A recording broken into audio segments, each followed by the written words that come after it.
Bonsoir à tous. À la une de l'actualité toulousaine de ce mardi 8 juillet, la réquisition d'un bâtiment par le collectif d'entraide et d'innovation sociale. Les salariés d'une filiale d'Airbus, Simpa, inquiets d'une possible vente de leur entreprise. Et puis la conférence sociale boudée par la CGT hier et aujourd'hui. Mais tout d'abord, les obsèques de Fabienne Terral-Calmès, l'institutrice poignardée à mort vendredi matin devant ses élèves, ont eu lieu aujourd'hui à Albi. Hier, 4500 personnes s'étaient rendues à la Marche Blanche, organisée pour lui rendre hommage. Un moment de recueillement et d'intense émotion.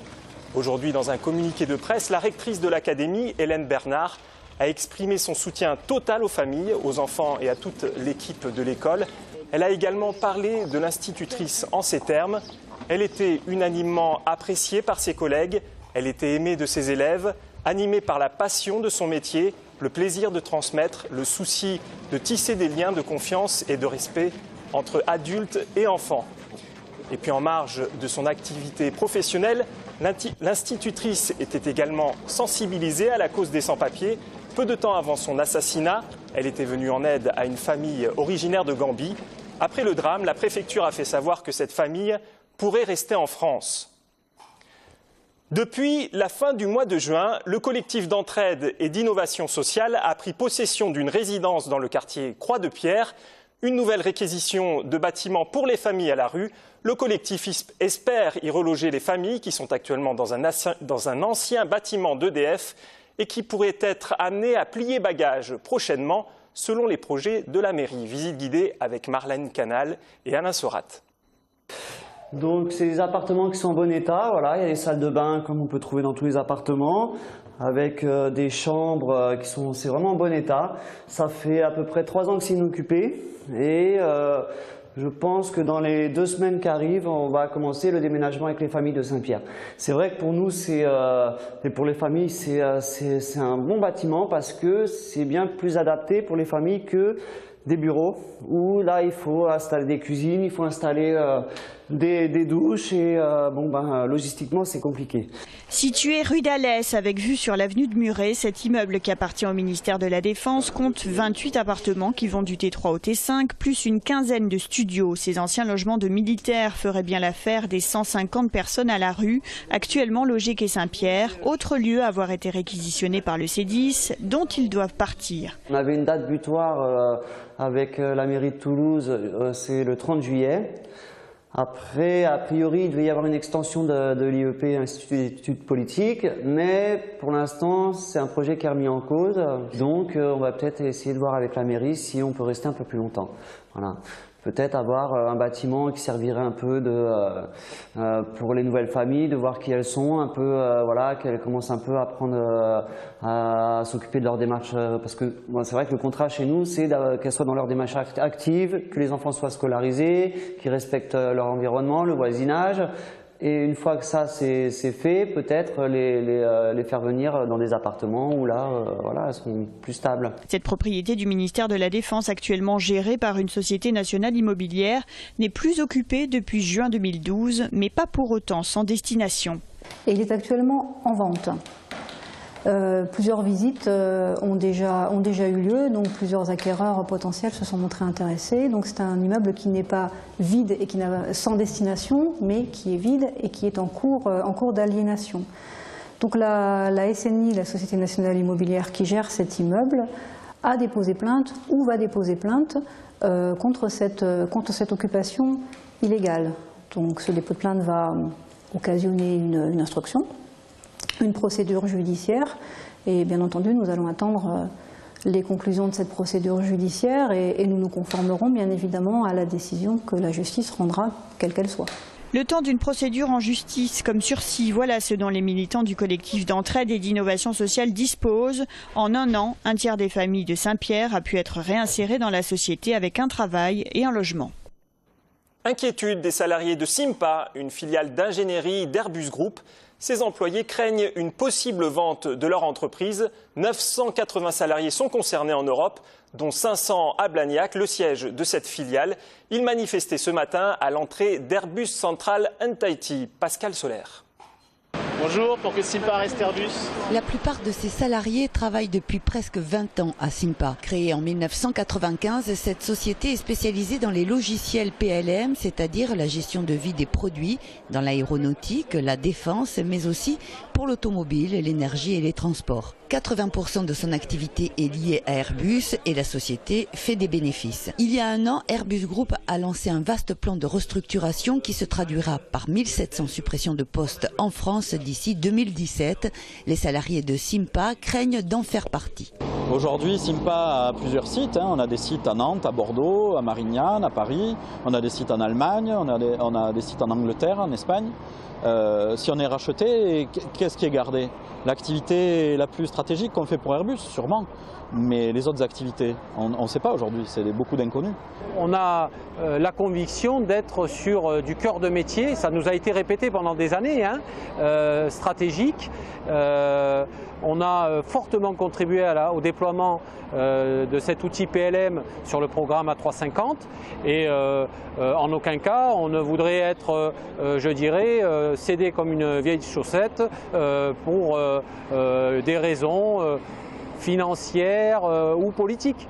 Attachés à leur société et à l'image d'Airbus, les salariés craignent de ne pas pouvoir conserver les avantages sociaux qu'offre l'avionneur. Airbus Group n'a pas souhaité répondre à nos questions et a juste indiqué avoir entamé une réflexion en interne sur l'avenir de Simpa, mais qu'aucune décision n'a encore été prise. Les délégués syndicaux ont demandé la tenue d'un CE extraordinaire dans la perspective de lancer un droit d'alerte, procédure qui leur permettrait d'en savoir davantage sur les intentions d'Airbus. La conférence sociale a été boudée par FO et par la CGT. Les deux organisations ont décidé hier de ne pas participer aux discussions. Aujourd'hui, FSU a également quitté la table des négociations. Les syndicats regrettent un manque de dialogue, notamment sur le pacte de responsabilité et sur l'avenir des services publics. Nous avons rencontré cet après-midi Cédric Cobert, l'un des dirigeants de l'union départementale de la CGT. Alors la conférence sociale a eu lieu hier et aujourd'hui. Pourquoi vous, la CGT, vous n'y avez pas participé? La CGT est allée à la conférence sociale et a décidé de quitter, de ne pas rester, parce que la conférence sociale elle est basée sur le dialogue social et là il ne s'agit ni de dialogue ni de social. Et l'intérêt des salariés n'est pas du tout mis en avant dans la conférence. On le voit bien d'ailleurs puisque c'est Gattaz qui va partout dans les médias pour exprimer sa satisfaction. Il a raison, on donne entièrement satisfaction au patron dans tout ça. Le dialogue social, finalement, vous pensez qu'il est en panne en France aujourd'hui ?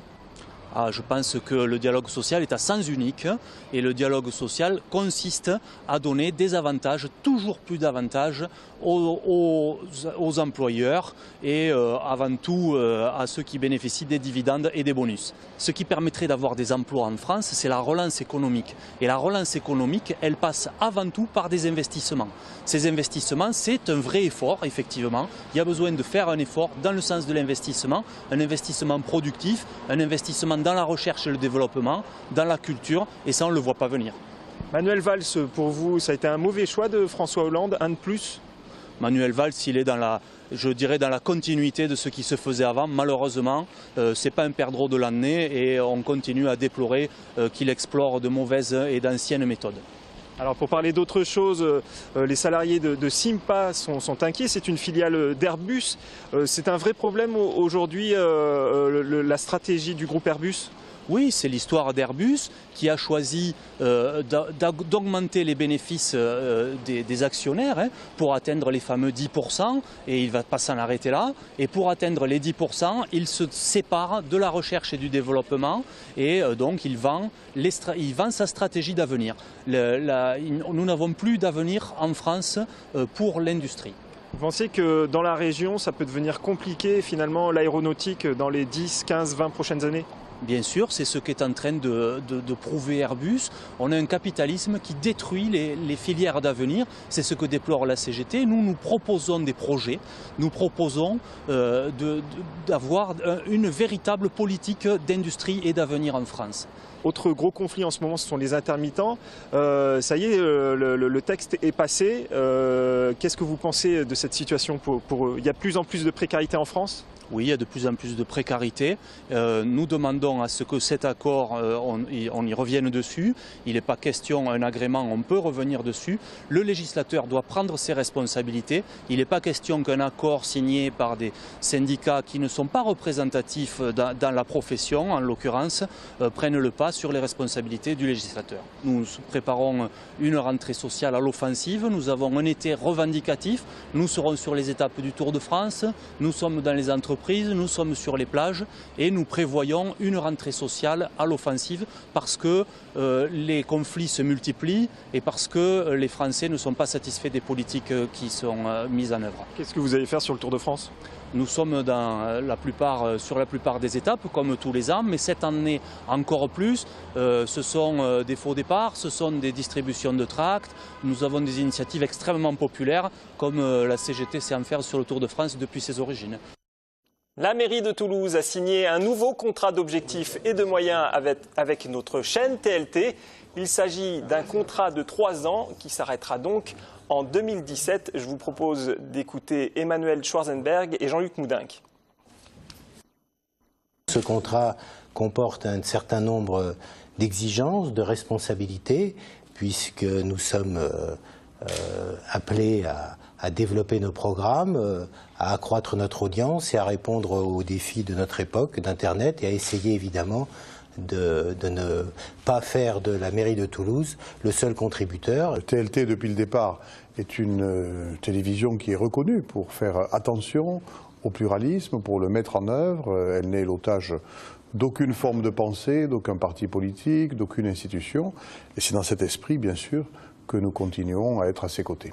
En 2015, au 1er janvier, la communauté urbaine devient métropole, donc effectivement toutes les actions qui se déroulent sur le territoire vont avoir une résonance nouvelle. Donc TLT, par définition, est là pour suivre tout ça, pour être dans l'actualité et pour accompagner les Toulousains au rythme de la vie qui va être de plus en plus métropolitaine. Le groupe Hills sera vendredi au Bikini, formé il y a une vingtaine d'années par Mark Oliver Everett. Le groupe venu de Californie affectionne le rock expérimental et mélancolique. Je vous propose de découvrir un extrait de leur clip.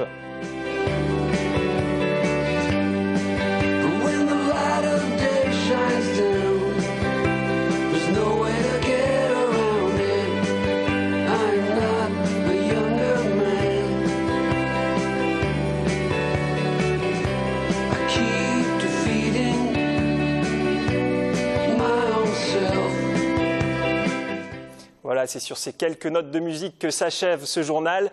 Excellente soirée à tous.